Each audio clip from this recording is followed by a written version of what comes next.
Report शामिल करते हैं कराची से। गुज़श्ता रात इकरा मोटर जानान होटल पर इसहाक सलेमान खेल सीनियर नायब सदर डिस्ट्रिक्ट ईस्ट नून लीग के गाँव जाने के मौका पर एक इशाया का अहतमाम किया गया, जिसमें 106 PS के जिम्मेदारान कारकुनान, अवामी मसाइल, न्यूज़ पेपर के चीफ एडिटर हाफिज नूर मोहम्मद अवान, चीफ रिपोर्टर अली ज़मान अवान, फैसल मलिक और अहले इलाक़े के मुअज़्ज़िज़ीन उलमा कराम और हर शोबे ज़िंदगी से ताल्लुक़ रखने वाले लोगों ने शिरकत की, जिसमें डिस्ट्रिक्ट ईस्ट के सदर Chaudhry Jamil, general secretary Saeed Hazarvi, information secretary Abid Khul, joint secretary Amjad Khan Swati, deputy information secretary Murtaza Shah, Karachi division के नायब सदर आदिल खान तनोली, PS 106 के सदर Nawazish Ali Awan, general secretary Asif Shah Mashwani, deputy general secretary Asif Taj club वाले, information secretary Fida Mohammad Tanoli, deputy information secretary Sirajur Rahman, senior नायब सदर बाबू शहजाद, नायब सदर सगीर भट्ट, नायब सदर जुल्फ़िकार अहमद तनोली, नायब सदर मलिक अजहर गुल अटक, UC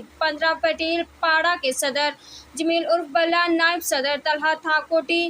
UC 17 पाकिस्तान क्वार्टर के सदर नौशाद मशवानी, जनरल सेक्रेटरी सुहेल मशवानी और दीगर इलाक़ाई मुअज़्ज़िज़ीन ने भरपूर शिरकत की। रिपोर्ट अली ज़मान अवान, ब्यूरो चीफ, एहसास 9 न्यूज़ HD, कराची।